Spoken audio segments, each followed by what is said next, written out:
Steve Mathis, 2000 Mount Morris 125 class mechanic to the stars.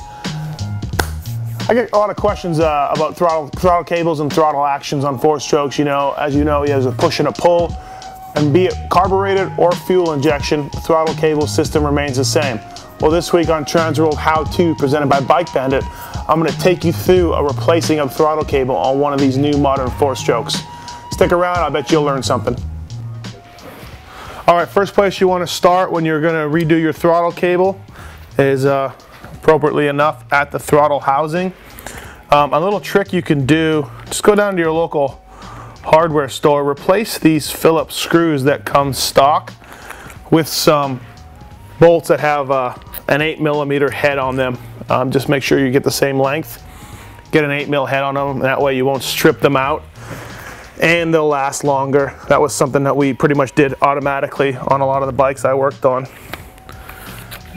And then take your throttle housing off, and we'll go through cleaning that.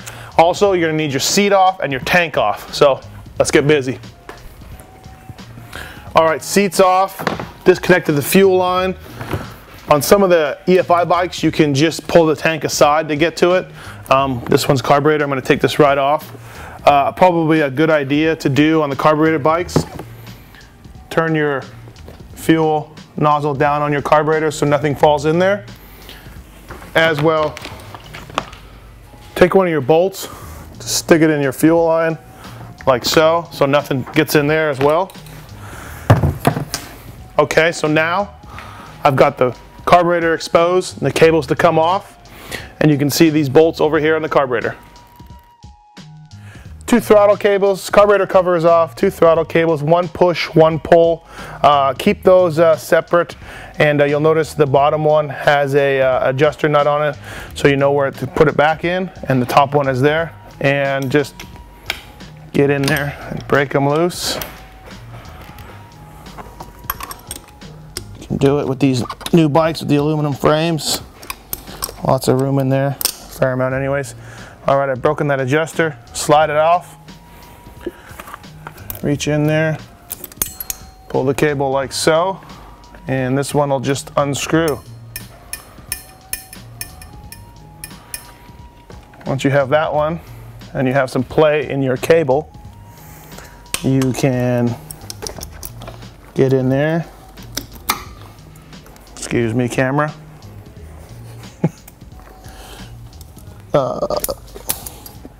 All right, there you go. The push and the pull have been taken off. Now pay special attention to how your cable is routed. Some of them go up here in the radiators, in between the radiators and the frame. Some of them go on top of the radiators.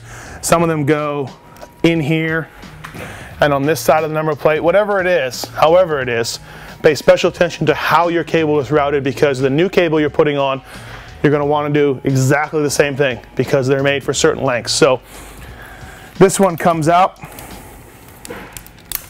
over here.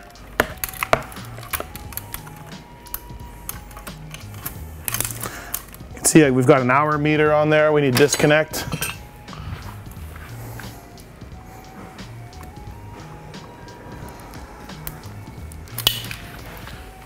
Pull it up this way. Yamaha's got a cool little holder. Just bend that out.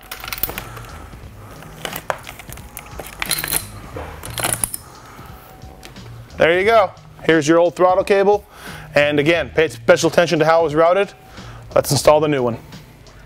All right, down in here, you can see there's 2 Allen key bolts holding this carb cover on, as well as a couple 12mm nuts for the throttle cable. So that's going to come off next. And I think I can leave the carburetor all attached and get down in there and reach those. All right, cables removed. Let me clean this bar off really good. We're gonna grease that up. Now, we spoke about in an earlier how to lube your clutch cable. I've got my new throttle cable here.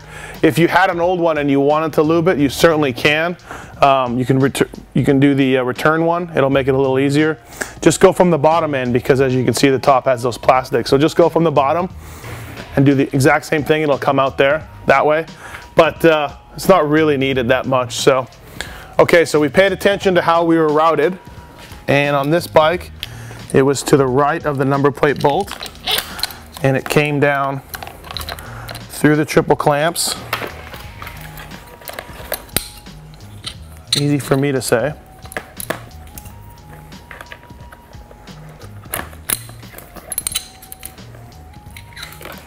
Came through here, through this little holder that Yamaha had. So after I put them through there, I want to just bend that back with my finger on top of the radiator.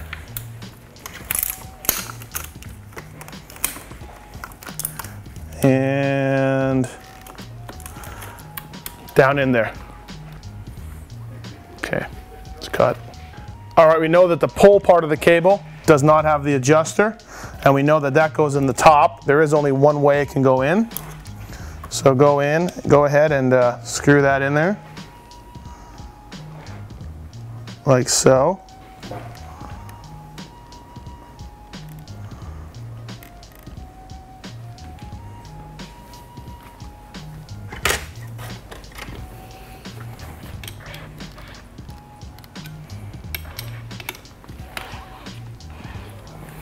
And as far as the push one, basically it's adjusted from the factory in a pretty neutral position.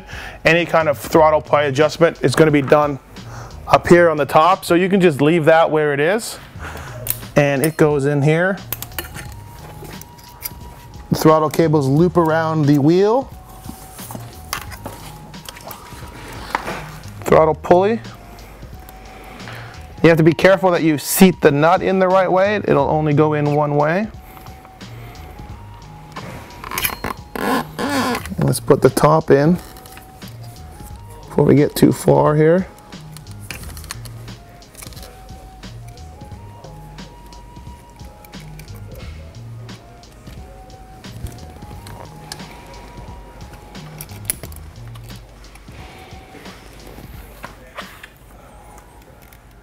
There you go. The cables are in, they're aligned. Let's tighten the bottom.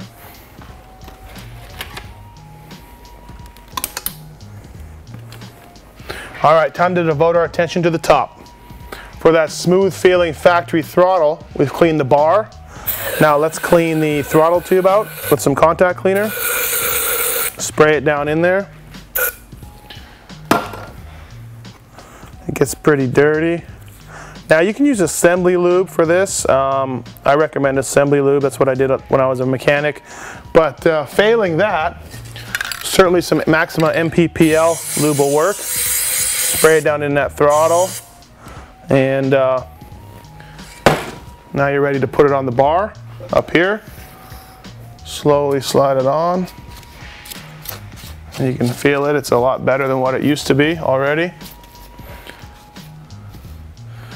Now, time for the throttle cables. Again, they only go one way. You can see how they butt up against each other there in the housing. So you can basically look at the throttle and realize that one goes in the front and one goes in the back. And it's the only way that the housing itself will go on.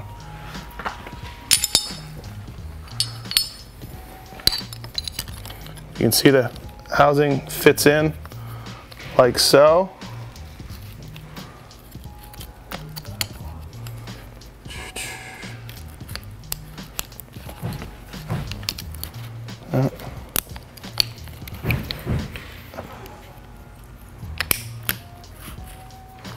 There we go, the housing's all together.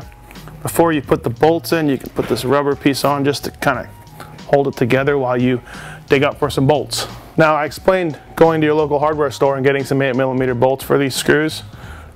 We didn't do that, so we're gonna have to replace the stock screws back in. Don't tighten them until you have them both in. And then what you want to do, what I do is take the throttle assembly, push it all the way onto the bar as far as you can, and then back it out maybe a couple millimeters. And what that'll do is prevent the end of the throttle tube from chafing up against the end of the bar and causing stiction. Now, throttle feels pretty smooth. There's a little bit, not enough play in here. I got a little bit, but I need more just from the adjuster. If I run out of room up here in the bar, I can always go down to the bottom by the carburetor, but it's a 250F, this model, so I don't want too much in there. And I'm gonna go a little bit more. There we go. Take that. Perfect, I got a little bit of throttle in there, a little bit of play in there. You'll want to give yourself a little more if you have a 450, just because of the nature of how powerful the bike is.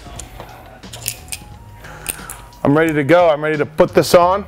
Reach down there, bolt it up, put the tank back on, put the seat back on, and I'm ready to rip with a smooth throttle. All right, that's been this week's Transworld How-To presented by Bike Bandit. Stick around next week. You'll see more of these things, and hopefully you're enjoying them.